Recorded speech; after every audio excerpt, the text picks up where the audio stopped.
আমরা যে কফি প্রতিদিন পান করে থাকি তার দাম হয়তো 200 টাকা থেকে 300 টাকা, কিন্তু আপনি কি জানেন পৃথিবীতে এমন কিছু কফি আছে যার মাত্র 1 কেজির দাম লক্ষ লক্ষ টাকা পর্যন্ত হয়ে থাকে। আজ আমি আপনাদেরকে দেখাবো এই কফিগুলো কেন এত দামি, এগুলোর স্বাদ আলাদা কেন, আর পৃথিবীর ধনী মানুষরা কেন এগুলো পেতে পাগল হয়ে থাকে। সো প্রথমে আমি কথা বলবো কপি লুয়াক নিয়ে। ইন্দোনেশিয়ার জঙ্গলে থাকে একটি ছোট্ট বন্য প্রাণী যার নাম সিভেট ক্যাট। এই প্রাণী খুব বাছাই করে শুধু সবচেয়ে পাকা, সবচেয়ে সুগন্ধি কফি চেরিগুলোই খায়। এটাই এই কফির প্রথম রহস্য। প্রাণীটি নিজে থেকে সবচেয়ে ভালো চেরিগুলো নির্বাচন করে, কিন্তু আসল ম্যাজিক ঘটে সিভেট ক্যাটের শরীরের ভেতরে। তার পেটের বিশেষ এনজাইম কফিকে ভেঙে এমন ভাবে পরিবর্তন করে দেয় যাতে কফির তিক্ততা কমে যায়, অ্যাসিডিটিও নরম হয়, আর ফ্লেভারও হয় আরো ডিপ এবং স্মুথ আর চকলেটের মতো। এই চেরিগুলো পরে প্রাণীর শরীর থেকে বের হয় আর এখান থেকেই সংগ্রহ শুরু হয়। ধোয়া, শুকনো, রোস্ট করা সবকিছুই করা হয় ছোট্ট পরিমাণে, খুব যত্ন নিয়ে। আর এই পুরো প্রক্রিয়া শুধু ইউনিক না, অত্যন্ত রেয়ার। এই কারণে এর দাম আকাশ ছোঁয়া। এইবার আসি পৃথিবীর সবচেয়ে আরো একটি দামি কফিতে,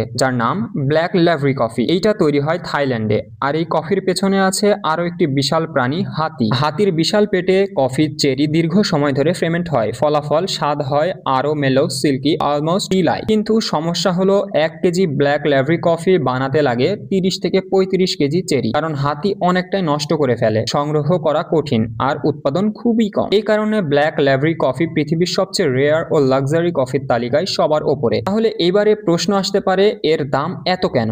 কফির দাম বেশি হওয়ার মূল কারণ হলো প্রাকৃতিকভাবে প্রাণীর বেছে নেওয়া সেরা চেরি, বন্য পরিবেশে সংগ্রহের কঠিনতা, বিশেষ এনজাইমের ফ্রেমেন্টেশন, উৎপাদনের পরিমাণ অত্যন্ত কম, স্বাদের আলাদাও গভীরতা, আর কাস্টমাররা শতভাগ রেয়ার জিনিসের জন্য প্রিমিয়াম দিতে প্রস্তুত। তাহলে আপনি কোনটা ট্রাই করতে চান, সিভেট ক্যাটের কফি লুয়াক নাকি হাতির ব্ল্যাক ল্যাভরি কফি? কমেন্টে অবশ্যই জানিয়ে যাবেন। আর কফি নিয়ে এমন আরো ইউনিক ভিডিও পেতে চাইলে আমার ইউটিউব চ্যানেলটি সাবস্ক্রাইব করে রাখবেন, এবং যারা ফেসবুক থেকে দেখছেন ফেসবুক পেজটি কিন্তু ফলো করে রাখবেন।